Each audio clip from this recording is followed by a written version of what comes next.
기독교 윤리적 책임은요, 하나님 사랑, 이웃 사랑입니다. 그게 바로 우리의 윤리적인 방향이에요. 기독교 철학은요, 성경적 계시. 기독교인이면서 세속적인 인본주의 선택할 수 없는 거고 다른 카테고리라는 걸 우리가 인지해야 돼요.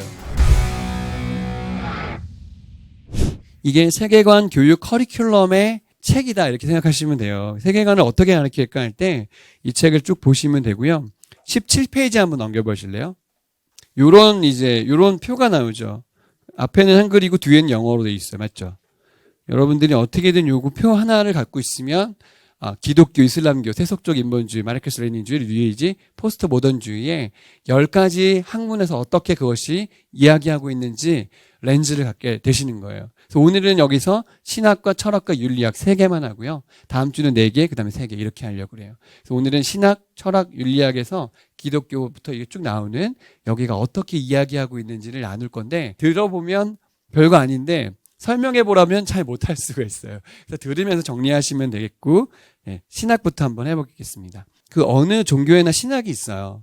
그리고 고등 종교는 다 신학이 다 있습니다. 불교, 이슬람교, 힌두교, 기독교는요, 오랜 역사 속에서 신학적인 그 틀이 다 이미 정해져 있어요. 그래서 신학교를 다니면 이걸 배우다가 이제 3년 배우다가 나오는데, 그치만 이 뼈대를 이해하는 거 굉장히 중요하고요. 기독교에서 그 신학을 아는 건 굉장히 중요합니다. 그래서 신학교 가면은 마음이 차가워질 수는 있어요. 쓸데없는 거 많이 배우거든요. 근데 알아야 돼요. 틀을 알아야 돼요. 그래서 여러분이 만약에 좀 더 도움을 얻기 원하신다면 제임스 패커가 쓴 하나님을 아는 지식이라는 책이 있어요. 그 책을 꼭 읽어보세요. 그러면 굉장히 정리가 잘 되실 거예요. 그분이 쓴 책은 그 책이 제일 좋은 책인 것 같아요.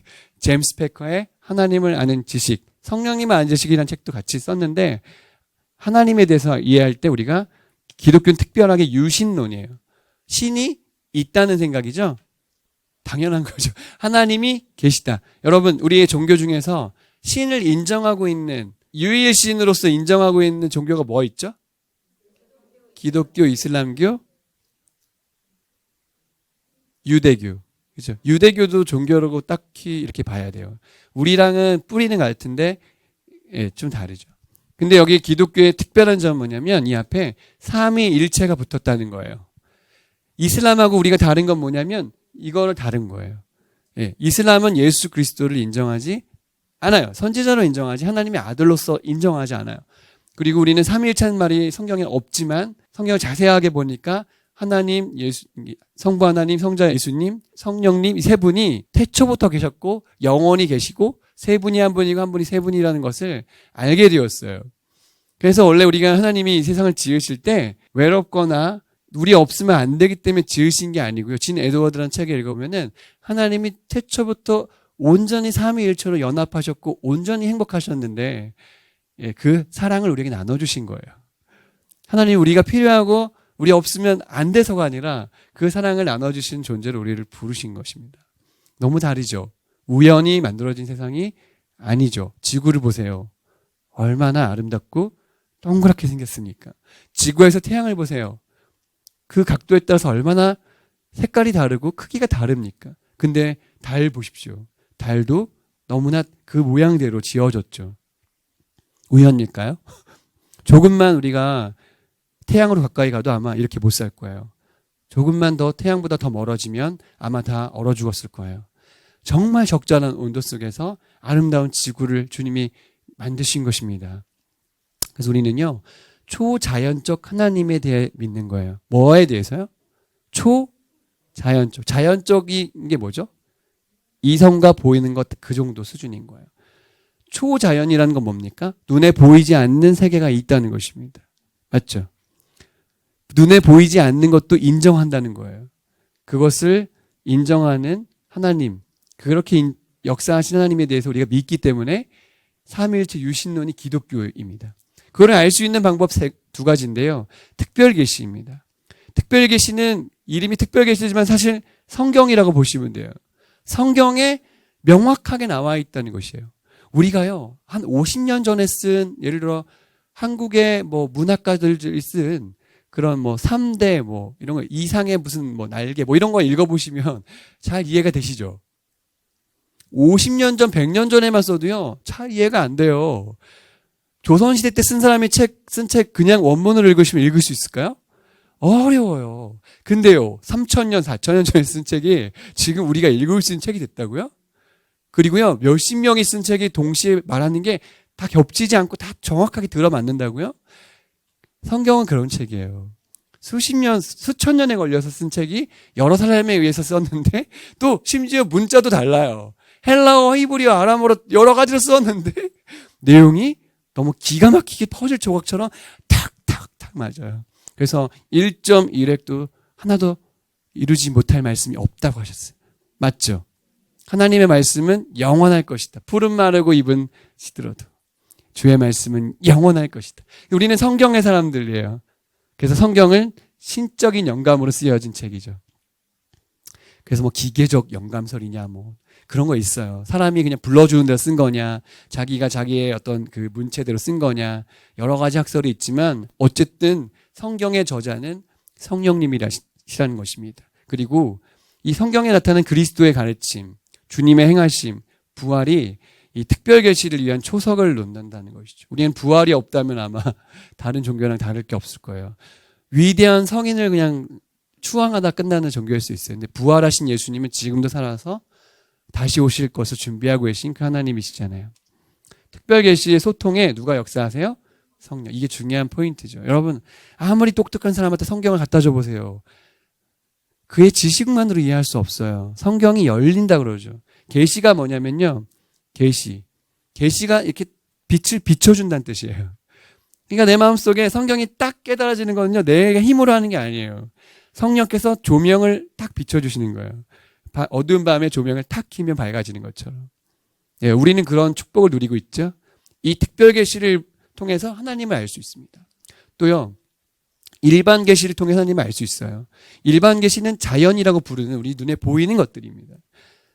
여기서 우리는 하나님에 대한 보편 지식을 알 수 있습니다. 여러분 이런 DNA 구조를 보시면 그냥 만들어지지 않았어요. 염색체를 딱 이렇게 해보면 하나님이 종류별로 동물은 동물대로 사람대로 다 다르게 만들어 디자인해 놓으셨어요. 그대로 되는 것입니다. 그래서 최근에 어떤 사람의 가슴에 심장에 돼지 심장을 이식하고 뭐 했는데 죽었죠? 이 바이러스가 나타나서 죽었어요. 사람하고 어쨌든 동물하고 이게 맞지 않는 거예요. 아니 사람하고도 사람이 안 맞는데, 그렇죠? 이식을 아무나 못 해주는데 하나님이요 이 자연을 통해서 하나님을 알게 해주셨어요. 그렇죠? 과학자들이 예수 안 믿다가도 연구하다 보면 인정할 수밖에 없는 세계가 있는 거예요. 이건 누가 딱 설계하지 않고는 알 수 없는데, 이거는 설계하지 않고는 이렇게 됐어. 예를 들어 이 아이폰을 이게 부품을 다 빼가지고 싹 던졌을 때, 딱 떨어졌을 때 다 조립해서 들어오는 거랑 똑같다 그랬어. 이 세상에 만들어진 건요. 그게 가능한 걸까요, 우연히? 그런 건 없습니다. 제가 어제 집에서 그 책상을 조립했는데, 책상을 샀어요. 애들 공부하라고. 근데 그거 다 조립하게끔 나오고, 요즘에 DIY니까. 다 거기에 들어맞는 나사가 있고요. 잘 맞춰야 정교하게 되는 것이죠. 다 설계자가 있어요. 그래서 목적론적 증명이라고 한 것입니다. 만약 설계화된 것이 존재한다면 그것이 설계자를 가졌다고 주장하는 논쟁이죠. 일반 계시를 통해서도 하나님을 알 수가 있습니다. 하나님은 어떤 분이실까요? 오늘 자세하게 나와 있는데 인격자 하나님이시라는 거예요. 자기 결정권을 가지고 계세요. 그렇죠? 아니 솔직히 말하면 쉬운 건 뭐예요? 인류가 타락했어요. 쉬운 건 뭡니까? 그냥 리셋하면 돼요. 하나님이 다 할 수 있잖아요. 근데 하나님의 방법은 뭐냐? 회복이에요. 그 말도 안 되는 인간을 붙잡아 놓고 주님이 직접 십자가를 지시고 대신 죽으셔야 되는 방법을 하나님이 자기 결정권으로 결정하신 겁니다. 너무 감사하죠. 도덕적이신 분이고요. 인내의 하나님이시고요. 신실하신 하나님, 삼위일체로 존재하시고요. 그분은 권능의 하나님이십니다. 여기 다 나와 있으니까 읽어보시면 돼요. 또 심판하시는 하나님, 하나님이 거룩하신데 심판을 하지 않으신다면 그분의 공의는 의미가 없잖아요. 근데 우리가 이 땅에 살면서 고난이 많지만 결국 왜 우리가 그래도 소망을 갖게 됩니까? 주님이 심판하실 거라는 걸 알기 때문에 그래요. 여러분이 하셨던 선행, 여러분이 하셨던 구제, 그 착한 일이요 하나님이 다 기억하셔서 그날에 보상해 주실 거예요. 너무나 감사하게도. 구원자이신 하나님, 자비의 하나님, 이거 우리는요, 하나님의 자비를 너무나 많이 경험하죠. 코로나 걸렸더니 그런 생각이 많이 들었어요. 하나님이 나를 많이 참아주셨구나. 그리고 내게 있는 것들이 다 하나님의 은혜였구나를 많이 알게 됐고, 마음이 가난해졌어요. 자비의 하나님을 우리가 믿고 있습니다. 심판자 하나님은 얼마나 하나님이 사랑이 많으신지 심판을 유보하셨어요. 그렇죠? 그분의 하나님의 사랑은요, 보편적인 사랑이고요, 은혜로우신 사랑이고요, 희생적이고 우리에게 유익을 주는 그런 사랑이십니다. 여러분, 이 하나님 믿으시죠? 우리가 믿는 하나님이 이렇게 좋으신 하나님이세요. 왜 안 믿을까? 이해가 잘 되지 않아요. 이슬람교 한번 볼까요? 이슬람교의 신론은요, 유신론이긴 하지만 유니테리언이에요. 일신론이라는 거예요. 하나님 한 분, 알라 한 명만 인정하겠다는 것입니다. 성령님, 예수님 안 인정하겠다는 것입니다. 보통 신은 그렇게 믿죠. 하나님 한 분으로 믿죠. 그래서 이 이슬람교는 유신론이지만 유니테리언이다. 한 인격으로서 유일하신 신에 대한 믿음. 그러니까 예수님이 들어온 거는 이건 신성 모독이 되는 거예요. 유대교가 왜 예수님 못 믿어요? 하나님 한 분이신데 예수님도 하나님이라고 하니까 이게 안 맞는 거예요. 그래서 우리는 이게 다른 점입니다. 이들이 중요하게 여기는 건요, 코란입니다. 꾸란이라고 주로 부르기도 하는데요. 천사 지브릴이 23년 동안 무함마드에게 계시로 줬다. 그래서 기록했다. 그게 코란입니다. 이 코란을 믿음의 근거로 삼고 있습니다. 또 하나는 뭐냐면 하디스라는 것입니다. 이 무하마드가 가르쳤던 그 가르침을 모아놓은 걸 하디스라고 하는데, 이것도 신의 영감을 받은 것으로 해서 꼭 지켜야 하는 것으로 믿는 것이에요. 5대 기둥이 있어요. 6대라고도 하는데요. 이들은 신앙 고백을 이렇게 합니다. 알라 외에는 다른 신이 없습니다. 무함마드는 알라의 사도입니다. 그러니까 무함마드 중요하고 알라 중요하죠. 기도를요, 하루에 5번 메카를 향해서 합니다. 제가 그 말레이시아에 갔을 때 깜짝 놀란 건 새벽마다 이렇게 소리가 나요. 기도하는 소리가 막 울려 퍼지고요. 시간 되면요, 엎드려 기도해요. 모든 사람이 똑같은 시간에 거기 갑니다. 여러분이 공항에 가시면 프레이어 룸인가 이렇게 써 있는 방이 인터세서리 룸인가 뭐 하여튼 뭐가 있어요. 저 본 적 있죠? 기도실이 써져 있는 거. 그거 기독교인들 위한 게 아닙니다. 물론 기독교인이 갈 수도 있지만 얘네들이 써야 되기 때문에 만들어 놓은 거예요. 5번 메카를 향해서 기도하는 것이 의무예요. 그때마다 손을 씻고요. 제가 들어가 봤거든요. 뭐라 그러지, 거기를? 교회 같은 데를 뭐라 그러지? 아니, 뭐, 거기 이슬람 사원에 들어가서 이렇게 봤는데 되게 경건합니다. 굉장히 경건하게 하고요. 이게 고등 종교이기 때문에 굉장히 매력적인 종교입니다. 그리고요, 이 이슬람교는요, 종교가 아니라 거의 국가 체계예요. 무서워요. 라마단 기간에는요, 금식을 하는데요. 해가 떠 있을 때는 아무것도 먹지 않고요. 한 달 동안. 그리고 해가 딱 지면 먹어요. 그때부터. 해가 떠 있을 때는 침도 안 삼키는데요. 대단한 열정이죠. 만약에 우리도 기독교가 이런 게 있었으면요, 아마 훨씬 더 아마 좀 더 율법적이었을 거예요. 예, 우리 뭐 사순절 기간에 무조건 뭐 3일 금식 7번 해 뭐 이런 거 이제 막 하면은 우리 애들이 한 끼만 굶어도 죽는 줄 알아, 자기네가. 그래서 여러분이 영성 훈련을 시키실 때 이 금식을 빼면 안 돼요. 애들이 사랑하면 금식을 시키셔야 돼요. 그렇잖아요? 여러분, 우리가 밥 먹고 이렇게 남길 수 있는 음식이 있다는 건요, 대단한 축복인 거예요. 내가 초이스해서 먹을 수 있는 음식이 있다는 건 축복인 겁니다. 내가 배고픈 상태로 잠들지 않는 건 축복이고요. 냉장고 열었을 때 뭔가 먹게 읽는 게 축복이에요. 아무튼 먹는 거는 되게 중요한데 얘네들은 몸으로 지금 체득하고 있는 거예요. 금식. 그래서 라마단 운동이 지금 이미 끝났죠. 4월 달에 이제 해가지고 지금 이때요. 우리가 기독교는 라마단 운동 하잖아요. 같이 기도한다. 영적 전쟁이 대대로 심각해요. 여러분, 기도에는 힘이 있어요. 어둠의 세력도 파워가 있습니다. 네. 자선이요. 자기 수입의 연의 2.5%는 구제로 써야 되는 법이 있어요. 얘네들 스스로. 그러니까 뭐 1억 번다 그러면 얼마 써야 되죠? 250만 원 정도는 구제로 써야 되는 것입니다. 순례. 뭡니까? 메카 여기를 죽을 때까지 한 번은 가야 돼요. 여기 매년 이게 돌다가 깔려주는 사람 있죠? 왜 이렇게 깔려주는데 갈까요? 이 알라에 대한 믿음을 보여주려고 가는 겁니다. 여기에 수많은 사람들이 갑니다. 네, 지하드라고 해서 이건 6번째 기둥이라고 할 수 있는데요. 전투예요, 전투. 나와 죄와 싸우려는 전투이기도 하고요. 또 이슬람교를 대적하는 모든 것에 대해 전투할 수 있어요. 이거에 대한 약속이 뭐냐면 이때 죽는, 지하드로 말미암아 죽는 사람은 천국에 가면 수많은 여성들에게 둘러싸여서 천국을 누릴 것이다가 여기에 법이에요. 그래서 그 여자들은 어떻게 하라고? So what? 예. 네, 뭐. 여자들이 이렇게 막 부채질 해주면서 그럴 것이다라는 얘기 있고, 얘네들은요, 이걸 다 지켰다고 천국에 간다는 법이 없어요. 근데 이건 천국에 간다고 써 있어요. 그러니까 여러분, 그 9.12 테러가 일어나는 거예요. 목숨 걸고 갖다 박는 겁니다. 네, 여기 책에도 나오는데 어떤 그 영화가 있어요. 폭탄 테러를 하기 위한 젊은이 2명이 그 내적 갈등을 겪는 그런 얘기들 여기 책에도 있는데 그런 영화들을 보시면 얘네들이 왜 죽음을 각오하고 젊음을 버릴까? 이게 나와 있는 것입니다. 이 이슬람 무서워요. 우리보다 어쩌면 더 기독교가 제일 많고요. 그 다음에 이슬람교예요. 근데 어떤 통계에 보면요, 2050년인가요? 뭐 쭉 지나갈수록 이슬람이 더 많아진다는 얘기도 있어요. 왜냐하면 얘네는 애들을 많이 낳거든요. 부인을 4명까지 두는 게 합법입니다. 많이 낳는 걸 장려합니다. 우리는요, 기독교 국가 애 안 낳죠? 애를 낳아야 돼요. 우리 홈스쿨러들이 참 애국을 하고 계신 거예요. 숫자적으로 딸리면 안 되거든. 결론. 얘네는 삼위일체의 교리를 부정하고 그걸 가장 심각하게 여기기 때문에 기독교를 미워하는 거예요.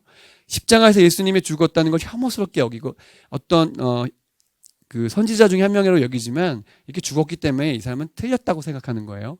그다음에 이슬람이 기독교를 완성한다고 주장해요. 구약을 이어서 이슬람이 완성하는 거니까 그 사이에 기독교가 껴있다 뭐 이런 정도 생각하는 거지, 얘네도 우리 개종의 대상으로 생각하는 거예요. 이단에서 구해내야 된다 생각하는 거예요. 그래서 구약이 변질되었다고 이 사람도 주장합니다. 요 정도. 어렵지 않죠? 완전 쉽죠? 빨리 했으면 좋겠죠? 세속적 인본주의입니다. 여러분, 우리가 왜 학교에 안 보냅니까? 학교에 가면 다 인본주의로 교육의 시스템이 다 되어 있기 때문에 그런 거예요. 이게 보이지 않지만 대단한 전쟁입니다. 여기서 20년 동안 애들이 자랐는데 어떻게 이걸 안 갖고 살겠어요? 대단한 세계관이에요. 여기는 무신론이에요. 초자연적 하나님은 없다라고 생각하는 것입니다. 우리 아이들의 교과서, 뭐 진화론 이런 게 다 그런 거 아니에요. 그렇죠? 이 사람들이 다 그런 걸 주장했던 사람들인데 여기 책에 다 잘 나오니까 한번 얼굴도 찾아보시고, 아, 네가 그거구나 이렇게 한번 이렇게, 이 사람이 이렇게 쓸데없는 말을 많이 했구나, 너 이렇게 젊은 애가 뭘 한다고 그렇게 얘기했니 이러면서 한번 찾아보셔야 돼요. 넘겨보시면서 저 언니가 누군지는 아셔야 된다고요. 예, 여기 책에 나오는데 어떤 사람은 이름도 나오고 사진도 나오죠. 근데 어떤 사람은 사진도 없어서 제가 넣어놓은 경우도 있으니까 보세요. 인본주의는 뭐냐면 초자연적 존재, 하나님, 사탄, 천사, 악마, 영혼 이런 거 인정하지 않고 자연이 모든 것이다. 인본주의 선언 1, 2, 3이 있는데 그걸 선언한 건데 1은 우주가 그 자체로 존재하고 창조되지 않았다. 그러니까 원래 있었다. 두 번째는 어떤 신도 우리를 구원할 수 없다. 우리는 자신을 스스로 구원해야 된다. 그렇죠? 이런 사람들이 주로 그런 사람들이고요. 존 듀이라는 사람을 눈여겨보셔야 돼요. 이 사람이 공교육의 창시자잖아요, 미국에. 이 사람이 만든 시스템 때문에 지금 다 이렇게 가고 있는 건데 이 사람이 인본주의자라는 것입니다. 그러니까 우리가 누구 책을 읽느냐, 어떤 시스템 안에 들어갔느냐 너무 중요한 것입니다. 프로메테우스 서적들이 주로 그런 책들을 내고 있다는 거. 예, 이 정도. 그 다음에 마르크스 레닌주의는 너무 중요한 건데요. 과학적 무신론이에요. 레닌 마르크스주의는요. 이 과학을 굉장히 중요하게 여기는 것입니다. 종교는 인민의 아편이라고 얘기하죠. 그러니까 공산주의 국가 그렇게 기독교인들을 죽여도 아무 마음속에 가책이 없는 것입니다. 종교는 일종의 영적 독주이다. 이렇게 제가 이 사진을 넣어놨어요. 천안문이죠. 여기서 엄청나게 많은 사람들이 죽었습니다. 역사를 덮었지만 덮을 수 없는 역사도 있는 것입니다. 자유를 향해 상장했지만 그냥 탱크로 밀어버리는 거예요. 죽여도 아무런 저항감이 없는 것입니다. 기독교를 믿는 사람들을 1000만 명 이상 죽인 곳이 공산주의입니다. 그러니까 무서운 사상인 거예요. 네. 우리가 지금 왜 공산주의, 북한 있죠, 위에. 그 옆에 중국 있죠. 그 위에 러시아 있잖아요. 우리는 공산주의랑 싸워야 돼요. 그건 전투에 여기 나와 있는 세계관 전쟁이라 바로 그런 뜻입니다. 그러니까 여러분 아셔야 돼요. 그래서 저는 이 공산주의를 나중에 좀 더 공부해 보고 싶은 생각이 많이 드는데 일단 여기서 다른 정도만 해볼게요. 레닌, 마르크스 다 중요한 사람들인데 칼 막스 중요하고 레닌이 중요하고 공산당 선언을 했죠. 이 사람이 칼 막스와 엥겔스가 쓴 책이 바로 이 책이에요. 그래서 공산주의의 어떤 근간을 만든 사람들이 이런 사람들이 정도는 알고 가셔야 돼요. 인류를 하나님으로 생각했다. 그러니까 하나님 빼버리자. 거기에 하나님 사람을 넣자. 하지만 우리는 계급적인 차이가 있으면 안 된다는 거예요. 프롤레타리아와 부르주아 같이 있을 수 없다는 것입니다. 혁명을 통해서 지금 우리가 같은 존재가 되어야 된다는 것입니다. 그런데 보세요. 푸틴. 뭐 절대 권력 아니에요? 무슨 말도 안 되는 인간이죠. 예. 걔네들도 계급이 있던데요? 거짓말이에요. 그렇죠? 거짓말입니다. 그러니까 이걸 그냥 여러분 되게 사상은 좋으실지만 잘 보셔야 되고 이미 결과가 끝난 것이지만 지금도 싸워야 될 것입니다. 레닌이 신학적 기유. 이 사람이 어떻게 했냐면 종교와 싸워야 된다고 했어요. 하나님에 대한 어떤 개념도 금기시했고요. 공산국가의 교회에 대한 핍박을 이 사람이 이념적으로 정리를 한 것입니다. 그러니까 지금 중국에서 교회 종탑이나 십자가 다 끌어내리고 교회 부시죠? 그런 걸 할 수 있는 이유가 바로 이런 것 때문에 그런 것이에요. 네. 또 뒤에 나오니까 계속 가볼게요. 뉴에이지로 갈게요. 범신론입니다. 모든 것이 신이라는 것이에요. 유신론이든 무신론이든 그 언어가 포용하지 않는데 우리는 모든 것이 신이요. 너도 신이요. 나도 신이요. 심지어 나무도 다. 그래서 돌도 믿고 나무도 믿잖아요. 다 이게 그거예요. 약간 약간 동양적이죠? 이 사람들은 모든 개인이 신이라고 믿는 거예요. 내가 신이다. 내 꼬라지를 내가 알잖아요. 뭔 신이에요, 신은. 루스 몽고메리가 이렇게 얘기해요. 신이 우리의 일부인 만큼 우리 또한 신이다. 우리 각각 하나님이다. 우리는 함께 신이다. 이게 서로 여러분 옆 사람 한번 봐보세요. 고백이 나옵니까? 메헤르 바바가 내가 신이다 이렇게 얘기했고요. 셜리 맥레이는 당신은 나는 신이다라는 말이나 그리스도가 자주 그랬듯이 나는 스스로 있는 자라는 말을 사용할 수가 있다. 나는 스스로 있는 자다. 이러면서 자기를 위안할 수 있는 이런 생각을 갖고 있는 게 바로 그런 것이고요. 모든 것이 하나다. 이게 중요한데 하나로 우리가 다 하나라는 거예요. 신이고 하나래요. 모든 자아의 통합만이 모두의 안녕을 가져올 수 있다. 다 통합시켜야 된대. 그리고 환생을 믿어요. 이게 이 세상에서 지금 제대로 뭐가 안 일어났을 때 다음 세상에서 또 다른 기회로 연결될 것이다. 전생을 기억해야지만 나의 환생의 이 카테고리 이해할 수 있다. 이렇게 믿는 거예요. 약간 불교틱하죠? 모든 것이 신이고 모든 것이 하나입니다. 그러니까 불교가 천주교한테 예수님 탄생을 축하합니다라는 이런 플랜카드 붙일 수 있는 것입니다. 왜냐면 다 우리 하나니까. 대적의 느낌이 아니에요. 그것을 잘 반영한 영화가 뭐죠? 스타워즈라는 것입니다. 엄청나게 많은 그 내용이 여기 들어있어요. 자, 이런 뉴에이지 세상이 지금 우리 속에 들어와 있죠. 음악도 들어와 있습니다. 뉴에이지 음악들이 뭐 이미 그 한 장르가 됐죠. 포스트 모더니즘은요, 무신론이에요. 마르크스주의의 말썽많은 의붓 자식이라고 했어요. 근데 이게 지금 대세인 것입니다. 포스트 모던이 지금 대세예요. 니체가 신은 죽었다 그랬죠? 예.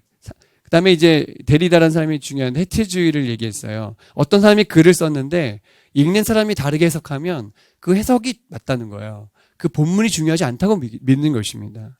이렇게 해서 성경도 왜곡시키죠? 내 마음대로 이해하게 해도 된다가 이제 이 성경 해석에서 계속 이단으로 가거나 되게 다른 사상으로 가는 이유가 하나님 1.1획도 틀리지 않다 그랬는데 하나님 틀린 것 같은데 이분 잘못 쓰인 것 같은데 이런 식으로 접근하는 것입니다. 그래서 신학자들에게도 영향을 줬는데 사신신학, 신이 죽었다. 그러니까 신의 얘기를 더 이상 할 필요가 없다 이렇게 가는 거예요. 이런 사람들이 주장하는 게 뭐냐면 역사적 예수. 여러분 딱 역사적 예수 하면 히스토리컬 지저스 하면 뭐 좋은 것 같잖아요.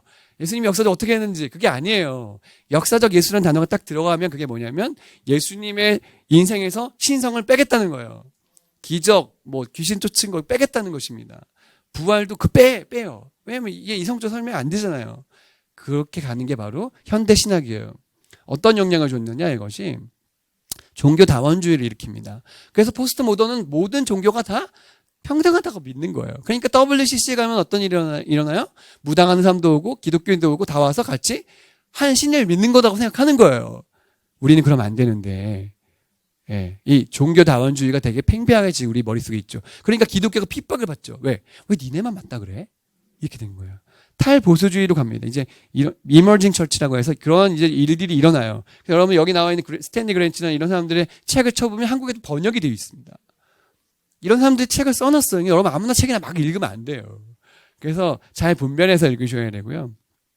성경의 무오성에 대해서 부정합니다. 무오성이 뭐냐면 오류가 없다는 거예요. 성경이 완벽하다는 것에 대해서 그렇지 않아라고 얘기하는 거예요. 그게 바로 이렇게 이제 신학이 변질되는 방향으로 가는 것입니다. 이렇게 해서 여기에 신학에 대한 부분을 정리해 봤습니다. 기독교는 성경을 베이스로 하고요. 이슬람교는 코란, 하디스, 수나, 그다음에 인본주의 선언이 세속적 인본주의고요. 마르크스 레닌주의는 이런 사람들 사상, 뉴에이지도 이런 사람들 사상, 포스트 모던주의는 니체, 푸코, 데리다, 로티, 유신론, 무신론, 범신론, 무신론 이렇게 정리가 돼 있고 17페이지에 정리가 돼 있죠. 이렇게 해서 1장을 맞춰볼게요. 네, 시간이 짧아서 거두절미하고 바로 2장, 3장으로 넘어가도록 하겠습니다. 1장에서 신학에 대해서 이야기했고요. 2장은 철학에 대한 이야기입니다. 이제 철학적인 얘기를 해볼게요. 기독교 철학은 초자연주의입니다. 초가 들어갔으니까 자연주의를 초월했다. 그러니까 이성과 신앙할 때 신앙을 강조한다는 것이죠. 이성의 영역과 신앙의 영역을 다 인정하는 것입니다. 맞죠? 네, 우리가 초자연주의가 아니면 뭐가 다르겠어요. 착하게 살아라죠. 우린 초자연주의, 기독교 철학은요, 성경적 계시, 그러니까 성경에 나와 있는 그 말씀이 참이다. 그리고 하나님께서 자녀들을 속이지 않으신다. 그러니까 그 참된 말씀을 되게 중요하게 여기고, 기독교 철학은 세계관 중에 가장 논리적인 책입니다. 여러분 신학을 공부해 보시면 이 2000년 동안 쌓여온 철학, 이 기독교 세계관 철학이요 얼마나 탄탄한지 몰라요. 그래서 웬만한 질문은 다 해놨고 거의 다 답이 있어요. 그러니까 가장 논리적인 철학이고요. 4가지 과학의 발견이 신의 존재를 인정하게 만들었어요. 과학이 발견되면 신앙이 무너질 거라 생각했는데 열역학 제2법칙과 자연 발생이 무생물에서 생물로 진행됨이 불가능하다는 걸 발견한 것, 유전 정보 이론이 발견된 것, 인류의 원리, 요것들이 발견되면서 이 사람이 얘기한 건데 과학적 발견이 오히려 하나님을 인정할 수밖에 없게 만들었다. 그러니까 많은 과학자가 되다가 예수님 믿게 되는 경우는 바로 이런 것들도 있기 때문에 그런 것 같아요. 그래서 기독교는 오히려 과학의 어머니였다. 이게 뭐냐면 하나님 만드신 법칙을 우리가 알아가는 거가 과학이라고 생각했는데 그것이 이제 그래서 어머니 역할을 한 것이죠. 존재론적 우주론. 하나님 모든 존재와 실제의 최종적 근원이시고 궁극적인 존재이시다. 모든 이 땅에 존재하는 모든 것이 다 이유가 있다는 것입니다. 그리고 그분이 근원이라는 거예요. 지구와 여기만 의미가 있는 게 아니라 지금 우리가 가볼 수도 없는 그냥 있는지 없는지 정확하게 알 수도 없는 그 드넓은 우주에 다 목적을 가지고 주님이 거기를 운행하시고 별의 이름을 부르시고 지금도 역사하고 계신 그 하나님이시죠. 졸지도 주무시지도 아니하시고 지금 천체를 완벽하게 돌리고 계시잖아요. 우리가 자전을 하면서 공전한다는 게 얼마나 빠른 속도로 지금 돌고 있는 것입니까? 우리는 머지럽지 않잖아요. 하나님의 놀라우신 섭리. 그렇죠. 지구에만 대기가 있어서 이렇게 숨을 쉴 수 있는 이게 얼마나 놀라운 일입니까 이게. 하나님이 다 목적을 갖고 만드셨어요. 그다음에 우주의 모든 놀라운 질서와 순리는 하나님의 의도이고요. 창조적인 행위의 결과라만 설명할 수 있는 것입니다. 네, 그러니까 하나님의 만들었다고 얘기하는 게 훨씬 쉬운 거예요. 우연히 만들어졌다고 말하기는 너무나 많은 어려움이 있는 거예요. 어떻게 원숭이가 사람이 됐어요. 그러면 원숭이의 사람 중간쯤 어딘가 있어야 될 거 아니에요. 그렇죠? 아니에요? 맞잖아요. 아니 원숭이는 없었든가. 있잖아요. 그대로 있잖아요. 네. 초자연주의는 뭐냐면 뇌와 정신을 구분한다는 것입니다. 우리가 뇌가 물리적으로 있잖아요. 이게 정신이 세 개잖아요. 근데 세속적 인본주의 사람들은 이 뇌 자체가 정신이라고 생각해요. 여러분 뇌가 정신이 분리되어 있습니까? 아니면 같은 겁니까? 같은 것 같은데 분리되어 있죠. 그러니까 뭐예요? 뇌가 만약 뇌사했을 때 생각도 말도 못하고 그렇지만 영의 존재는 있는 거예요. 우린 그렇게 믿는 것입니다. 그게 바로 이런 심신이원론 어려운 말로 그렇게 써놨고요. 목적이 있고 의미 있고 목적이 있는 삶을 우리는 살게 되어 있습니다. 유한한 인생이지만 하나님이 다 목적을 갖고 만들었기 때문에 나를 지으신 주님의 목적이 있는 것이고 우리 아이를 부르신 목적이 반드시 있는 거예요. 그냥 왔다가 우연히 가는 게 아닙니다. 아멘. 우리는 그 목적을 추구하면 된 거예요. 예수님은 33살밖에 못 살았지만 인류 구원의 목적을 감당하셨기 때문에 그의 삶이 의미가 있는 것입니다. 100살까지 살아도 의미 없는 삶도 있어요. 하지만 우리 왜 이렇게 죽어라고 홈스쿨링을 하고 이렇게 힘든 길을 가죠? 의미가 있기 때문에 그런 거예요. 맞죠? 예, 이게 재미있는 거예요. 그래서 기독교가 탄탄하죠. 이슬람교 가볼게요. 여기도 똑같네요. 여기도 초월적인 거 믿네요. 신앙과 이성을 믿어요. 그리스 철학의 영향을 많이 받았고 칼람 우주론적 증명으로 우주가 어떻게 시작되었는지 언제나 있었는가 또 시작이 약이 된 것인가 이 땅의 시작이 약이 된 것인가 약이 되지 않은 것인가 근원의 요소가 인격적인 것인가 비인격적인 것인가로 우주가 어떻게 존재하는지를 증명해 보려고 시도한다. 그리고 이 사람들은요 사후의 삶도 믿어요. 육체적 부활도 믿습니다. 최후 심판도 믿어요. 기적도 우리는 똑같죠. 기적도 믿어요. 근데 무함마드는 어떤 기적도 일으키지 않았다는 것이고 여러분 조사해보면 알겠지만 무함마드가 문맹인이었어요. 그런데 그 코란 썼다는 게 이게 믿어지세요? 좀 의미가 그렇죠? 근데 아무튼 되게 숨겨져 있는 비밀이 많은데 아주 나이 많은 돈 많은 여자랑 결혼해가지고 연상의 여인과 결혼해서 엄청난 부를 얻고 뭐 이런 게 나오는데 재밌어요. 하여튼 근데 이 사람은 무함마드는 어떤 기적도 일으키지 않았대요. 계시를 믿는데요. 그러니까 무함마드가 계시 받아서 쓴 거 아니에요. 제3의 성경인 거죠, 얘네들한테는. 그리고 얘네들은 구약에 나오는 신명기 18장 요 말씀 이것이 우리는 예수님을 가리킨다고 믿는데 무함마드에 대한 예언이다라고 믿고요. 요한복음 14장 16절에 보면 또 다른 보혜사를 너희에게 주사할 때 그 또 다른 보혜사를 무함마드라고 믿어요. 우리는 성령으로 믿죠? 네, 요게 좀 다른 점이라는 거. 이슬람. 그다음에 세속적 인본주의인데요. 이건 자연주의예요. 그러니까 우리가 지금 내추럴리즘 하면 그냥 뭔가 이렇게 뭐 이파리 나오고 물방울 떨어지고 뭐 되게 대자연 속에서 뭐 이런 걸로 생각하지만 자연주의는 신을 빼고 믿겠다는 거예요. 신을 아예 생각하지 않겠다는 것입니다. 그러니까 말은 예쁜데 굉장히 의도가 신 빼고 얘기자 이제. 하나님 빼고 얘기합시다. 이게 다 지금 세속적 인본주의가 학교 안에 들어와 있으니까 학교 가서 18년, 19년 동안 배우는 게 뭐예요? 다 이거예요. 학교 커리큘럼이 다 이렇게 돼 있어요. 어쩔 수 없어요. 그러니까 동성애 또 진화론 다 믿게 될 수밖에 없는 것이죠. 얘네들은 자연주의는 다른 말로 유물론이라고도 하죠. 물질적 세계만이 존재하는 걸로 봅니다. 물질로 존재하지 않는 거에 대해서 의미를 부여하려고 하지 않아요. 존재하는 모든 것은 자연적 원인에 의해 설명될 수 있다라고 믿습니다. 초자연은 뺍니다. 네. 그리고 물질적 우주는 우연에 의해서 우연이란 말 나오죠. 이게 바로 그 다윈의 진화론과 다 연결되어 있는 것입니다. 우연하게 되어 존재했고 존재하는 전부이다. 과학으로 설명할 수 있는 것까지만 믿는다. 정신을 육체 현상으로 봤다. 그러니까 정신이 있잖아요. 우리가 생각해도 이 정신이라는 것을 물질적, 육체적 현상으로 봐요. 거기에 약간 고등한 것 정도로 생각한단 말이죠. 그러니까 보이는 것만 믿겠다. 이게 바로 세속적 인본주의입니다. 그러니까는 우리 막 그 신은 죽지 않았다 뭐 이런 영화 있잖아요. 그런 거 보면 다 학교에서 싸우는 거 교수는 무신론자인데 학생은 예수님 믿어. 그러니까 막 싸우는데 나중에 예수님 믿고 뭐 죽고 막 그러죠.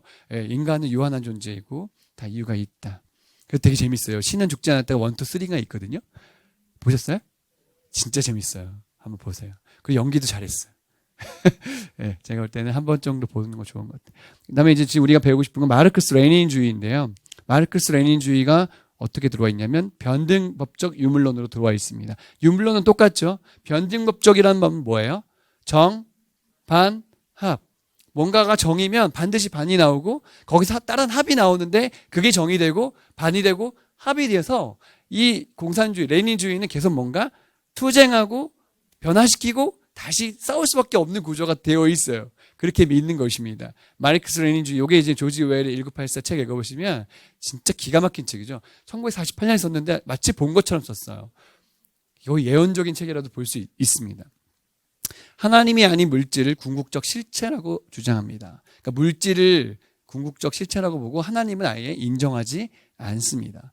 레닌은요, 물질은 제1의 자연이고 감각, 생각, 의식의 특정 방식으로 구성된 물질의 가장 높은 산물, 감각이나 생각이나 의식은 물질의 높은 산물로 봤습니다.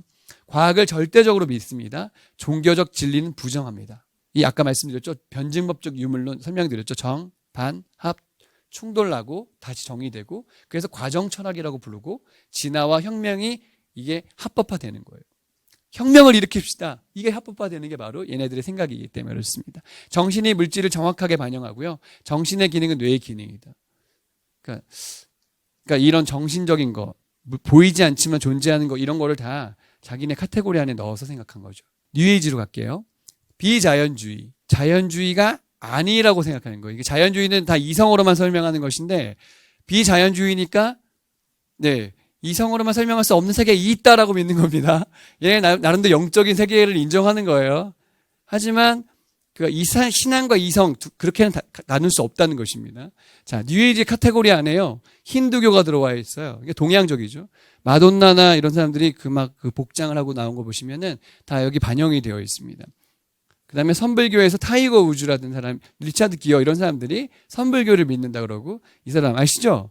톰 크루즈가 사이언톨러지 교예요. 이게 종교입니다. 이게 다 뉴에이지 세상을 받아들인 사람들의 모습이고요. 천상의 예언이라는 책이 이렇게 나와 있고, 이게 영어로도 나와 있습니다. 신과 나눈 이야기도 되게 전 세계적으로 팔려 있다고 나와 있죠. 여기 보면요. 예.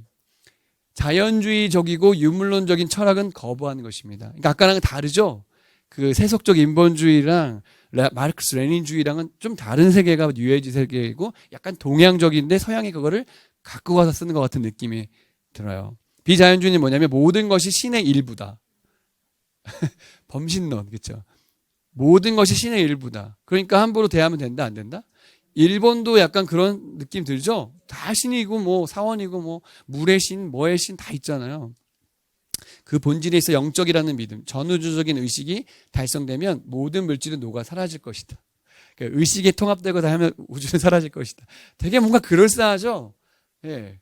여기 빠지는 사람들이 있습니다. 그리고 음악도 그런 세계로 가고, 그러니까 뉴에이지 음악 듣다 보면 약간 뭔가 몽롱한 세계로 들어가는 것 같은 느낌이 든단 말이에요. 예, 이런 거. 힌두교 안에 또 뭐가 있죠? 요가. 요가도 여러분 그냥 그거를 잘 보셔야 돼요. 어떻게 가리키느냐가 중요한 거죠. 그러니까 그런 어떤 방식은 그렇지만 이게 다 참선을 위한 자세 뭐 이런 거잖아요. 그러니까 요가 잘 분별하실 수 있으면 좋겠고요. 모든 실제가 신이다. 더 고등한 자와 접촉하는 게 중요하고, 당신에게 진리처럼 느껴지면 그게 바로 진리다. 너 그렇게 진리라고 생각해? 그럼 진리라고 믿어. 신은 존재의 핵심이다. 음악과 영화를 통해 대중문화에 싹 들어와 있는데 어떤 게 들어와 있냐면 매트릭스. 이 보세요. 매트릭스 4까지 나왔죠? 재미있었어요. 이게 잘 만들었어요. 근데 여기 안에 완전 철학적인 영화예요, 이거는. 영화가 아니라 철학이에요. 뉴에이지 세상이 뭐냐? 이걸 보면 돼. 네가 니오다. 니오가 뭡니까? 뉴잖아, 뉴. 너가 그리스도, 새로운 구원자라는 거예요. 몰랐어요? 새로운 거, 내가 구원자라고? 그냥 막 득도하죠? 나중에 총알 멈추게 하죠? 딱! 예, 이게 뭐냐면 내가 믿는 대로 되는 거예요, 이제. 딱! 모든 만물이 신이니까 내가 딱! 이렇게 해가지고. 말도 안 되는 얘기죠. 숟가락을 구부리는 장면이 나와요, 여기 보면. 애기가. 얘가 숟가락을 딱 구부리잖아요. 그랬더니, 너 그거 어떻게 했지? 그게 놀라는 거죠.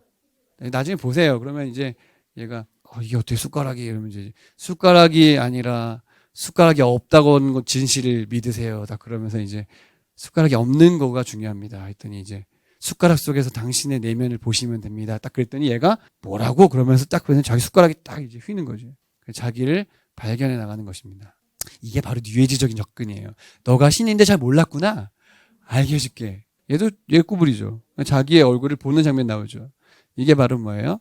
숟가락이 없다고 믿고 거기서 너를 발견해. 이런 게 이제 약간 서양틱한 이 뉴에이지적인 접근이에요.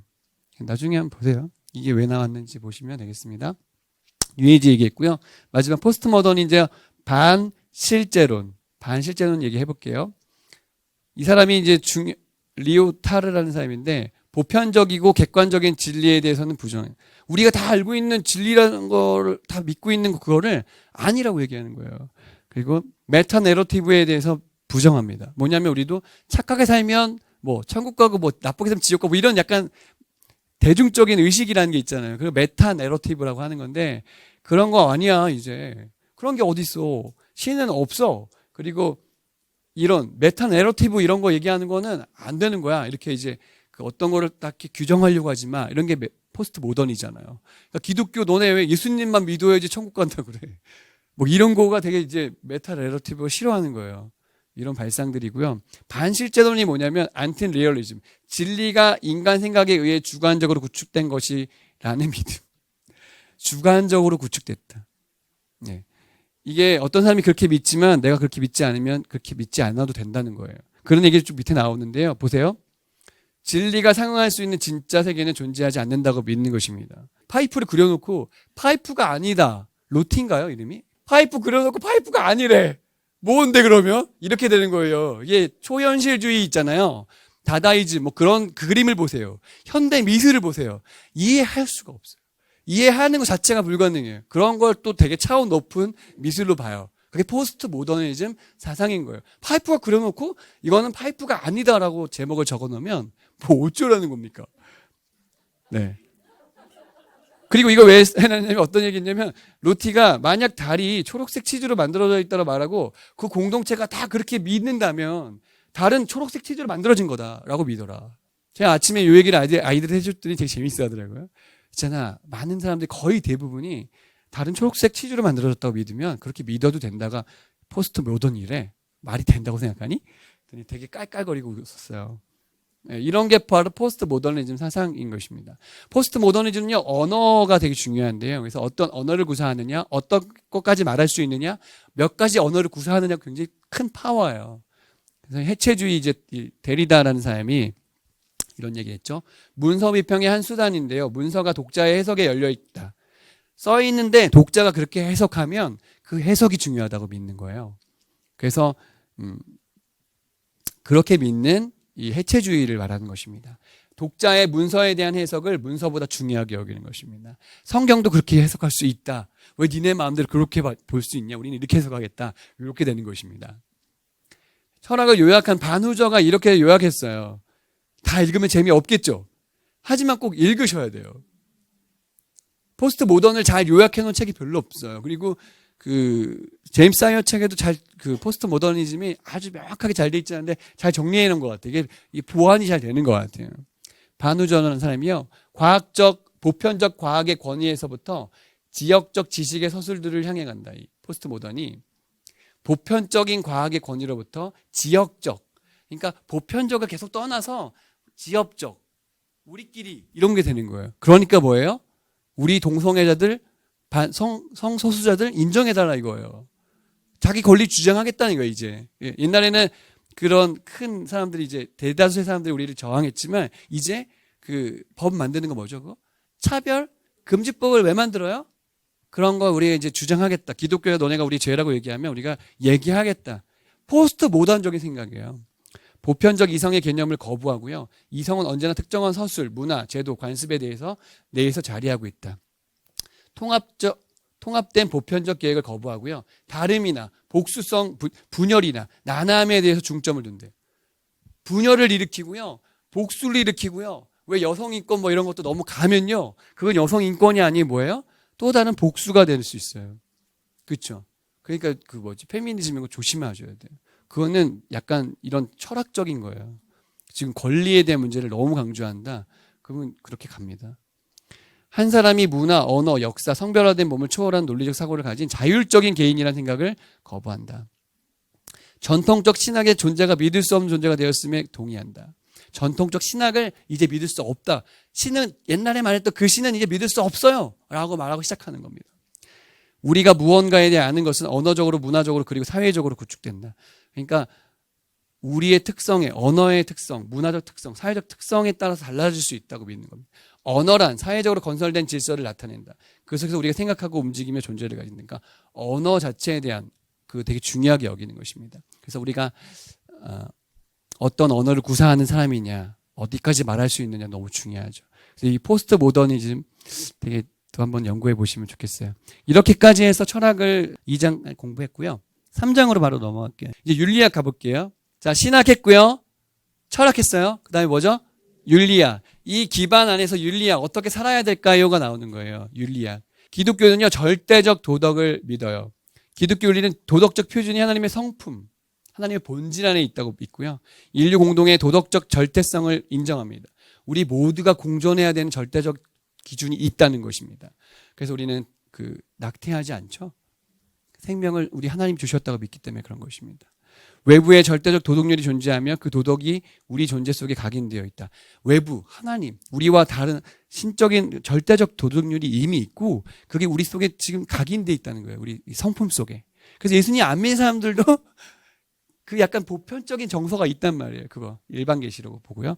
성경, 거기에는 구체적인 질서가 나타나 있다고 우리는 믿습니다. 기독교 윤리는요. 십계명, 산상수훈, 예수님의 삶, 나를 따르라. 기독교 윤리적 책임은요. 하나님 사랑, 이웃 사랑입니다. 그게 바로 우리의 윤리적인 방향이에요. 동정심과 종의 태도를 가져야 됩니다. 왜요? 사람을 섬길 때 예수님 그렇게 하셨으니까.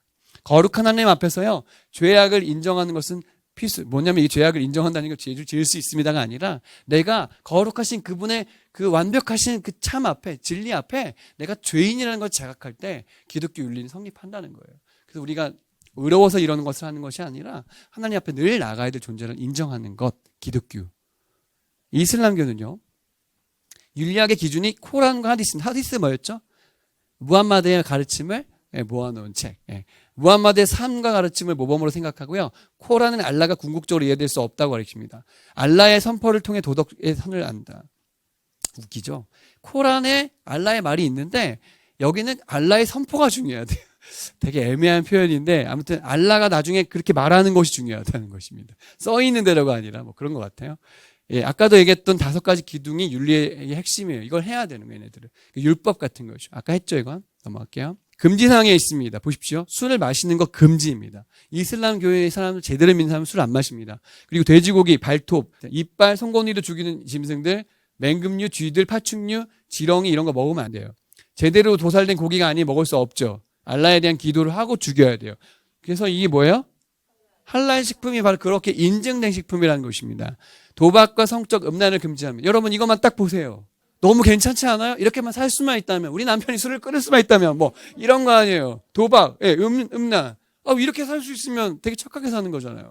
그러니까 이슬람이 매력적인 것입니다. 우리 생각에 맨날 폭탄 테러만 하고 뭐 이런 줄 알지만 그렇지 않은 모습이 있기 때문에 이게 돌아가는 거예요.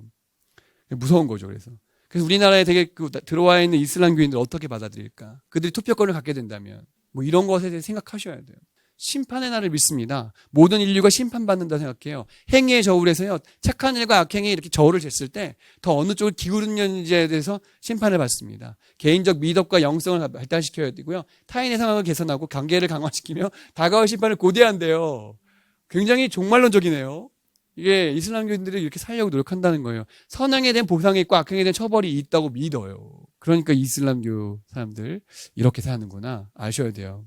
그러니까 윤리만 봤을 때 문제가 별로 없네요. 세속적 인본주의는 어떻게 가냐면 상대적 도덕입니다. 불변의 도덕법칙 거부해요. 여기서 말하는 불변의 도덕법칙 뭘까요? 100% 기독교적인 거예요. 그거 거부하겠다는 거예요 지금. 학문으로서 윤리를 지향하고요.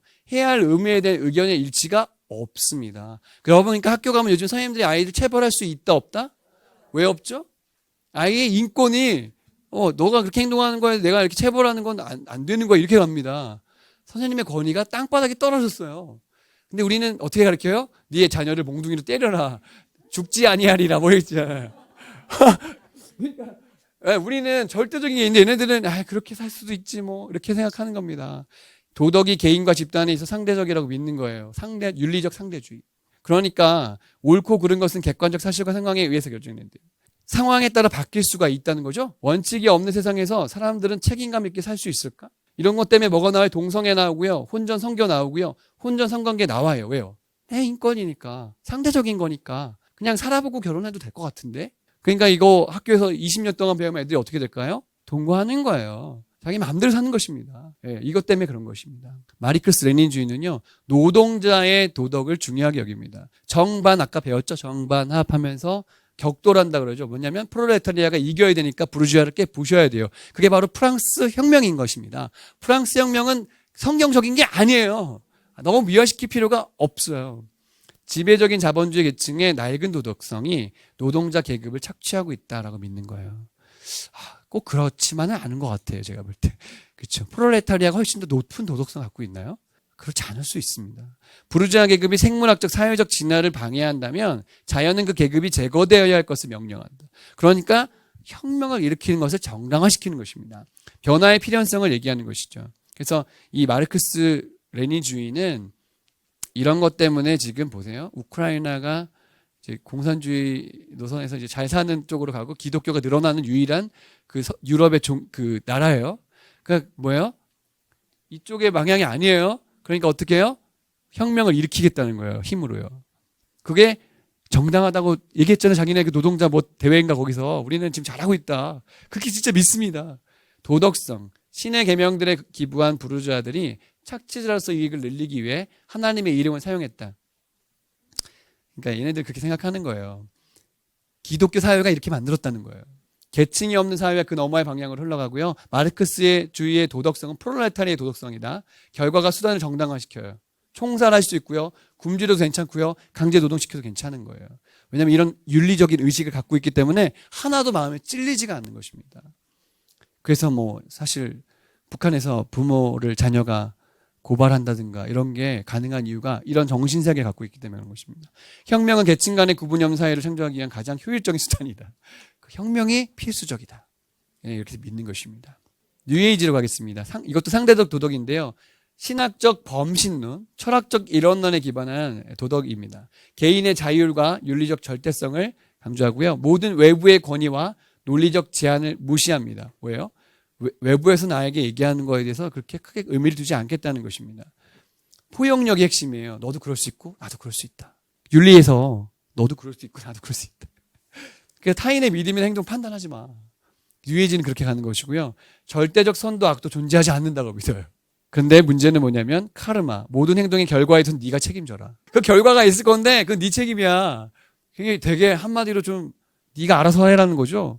그 도덕성이 모호한 이런 도덕성을 갖고 있어요. 뉴에이지로 이제 포스트 모더니즘을 할게요. 문화 상대주의. 진리와 도덕이 한 사람의 문화에 따라 상대적이라는 믿음입니다. 상대적인 문화를 존중하는 것입니다. 도덕성은요, 사회 내에서 만들어지고요, 정제된 것이 아니기 때문에 변화하고 순응하며 계속 진화하고 있다라고 믿는 것입니다. 그러니까 비슷하죠? 너도 나도 다 옳고 그러니까 상대적인 거야. 그러니까 어떻게 갑니까? 난규 해도 된다. 그러니까 왜 한 남자와 여자가 계속 같이 둘만 살아야 되냐 이렇게 되는 거예요. 그런데 지금 다 영화 뭐 나쁜 거 다 그렇게 가잖아요. 압제해도 된다. 폭력이 정당화되고 이혼, 재혼, 성적 학대, 육체적 학대 등의 파괴적 결과를 낳습니다. 포스트 모던 사회죠. 지금 이런 일이 일어나고 있죠. 그래서 그런 것입니다. 이런 철학적인 배경 속에서 윤리가 탄생하는 것이죠. 그러니까 기독교인이면서 마르크스 레닌주의 할 수 없는 거고요. 기독교인이면서 세속적인 인본주의 선택할 수 없는 거고, 이게 다른 카테고리라는 걸 우리가 지금 인지해야 돼요. 그러니까 애매하게 노선에 걸치는 사람도 있어요. 기독교인인데 공산주의자. 그 말이 돼요? 안 돼요? 안 돼요. 이것 좀 읽으라고 하세요. 그래서 여러분 분별하시라고 이렇게 말씀을 드렸어요. 자, 짧게 말씀드렸지만 아마 정리가 잘 되셨을 거고, 읽어보시면 확실히 정리가 되실 거고요. 이 PPT 드릴 테니까 읽어보시고, 다음에 올 때는 지금 1, 2, 3장 했거든요. 4, 5, 6, 7장까지 읽어보시면 돼요. 아시겠죠? 네, 이제 조별로 나눔 시간 갖겠습니다. 감사합니다.